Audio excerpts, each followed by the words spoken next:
What's going on, guys? I'm Chris, and today I'm going to be talking about The Boys Season 2. This is an Amazon Prime show that I started watching about a month ago around Labor Day when Season 2 came out. I binged all of Season 1, put a review out for that on the channel, and now Season 2 has come to an end. Short but sweet, only 8 episodes long, and did I enjoy Season 2? Yes, I did. Is it as good as Season 1? Not quite as good, but it's still a really solid season of TV. The first season, like I said in that review, is one of my favorite seasons of TV ever, especially the finale. That episode ended with a bang. But when it comes to season 2, it did take a little while to get going early on. There's a little bit of a time jump with regards to where season 2 left off. Like, it doesn't pick up immediately where it left off, and I kind of wish that it did.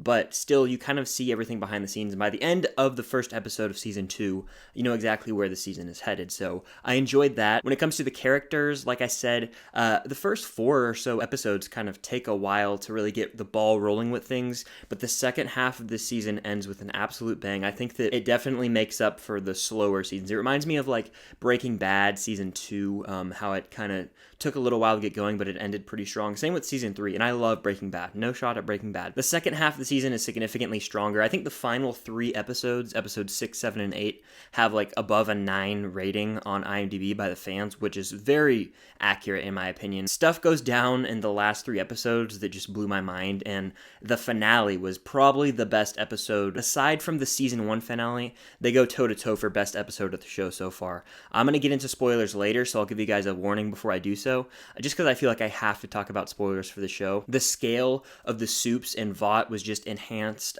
with regards to Compound V. There was just a lot more like political stuff going on. You got to see the behind the scenes more. The character of Stormfront was introduced. She's a very interesting, compelling character who's introduced brand new in this season. Her arc throughout the season is very intriguing. And then, of course, seeing Butcher's relationship with Becca and Becca's son, which, you know, at the end of season 1, that is where that season ends, is very intriguing plot point throughout the season. So there's a lot to build off of the first season, and this show does a great job of continuing to build the world of this show. When it comes to performances, Anthony Starr as Homelander continues to impress. Like, he is next level menacing and evil, and whenever he's on screen, you just hate him, but you're scared of him too at the same time, and then they also make you sympathize with him for a few different scenes. So he's very much an anti-hero who you hate more than you love. It's a very weird relationship, but he's a very well-written character. The characters across the board are well-written with regards to their personal struggles. You find out more about Butcher this season with regards to his family background and his relationships. You see more about Starlight and Huey's relationship.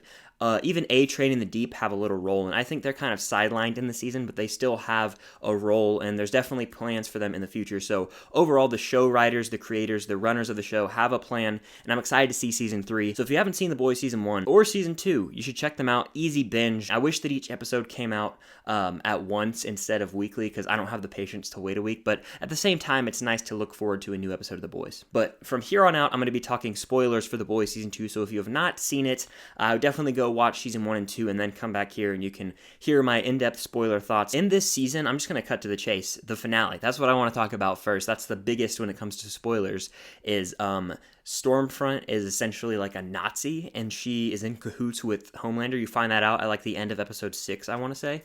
And she just like goes crazy in the end. Like, everything gets leaked. Starlight gets a file from A-Train that leaks that Stormfront is a Nazi who was married to Frederick Vought at one point, the founder of Vought, which is insane. So she's like super, super old, like 100-something years old. There's this whole plan regarding Ryan, Becca's son, where Butcher makes a deal with Stan Edgar, played by Giancarlo Esposito.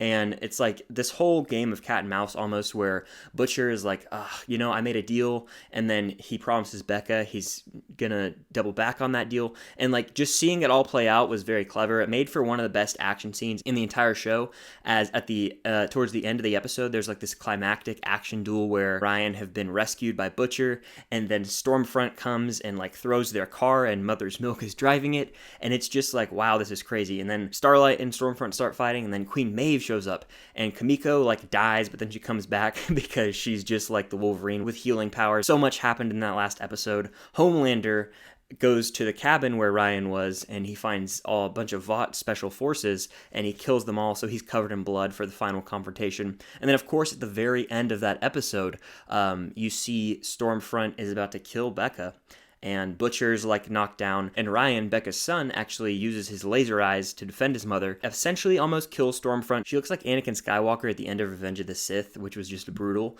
but then you find out that Ryan accidentally killed his mom as well, Becca, and she dies. There's a really sad confrontation there. Queen Maeve shows up, and Homelander's there, and Maeve shows the video of the plane being destroyed by Homelander and says, if you don't let them go, I'll release this. So she has the upper hand on him, and going into the next season, there's a lot of questions going on like that. There's a brutal scene that's like the Red Wedding, but it's in a politics room in like episode 7. When heads are just exploding left and right. You find out who did that. It was Victoria Newman, the politician. So there's a lot of big reveals throughout this season. A lot happens regarding Kamiko and her brother gets killed by Stormfront in episode 3. So a lot of that stuff happens. There's a lot of steps made with Lamplighter, who's come and gone very soon. He dies in like the first 2 episodes he's in. You find out more about Black Noir. There's just a lot of depth to characters and a lot of world building that takes place in this season, setting up season 3, which I cannot wait for. Season 2 of The Boys was a ton of fun. It's a show that I just love to sit down and watch, something I could look forward to every week. The performances from Carl Urban and Anthony Starr are the best in my opinion.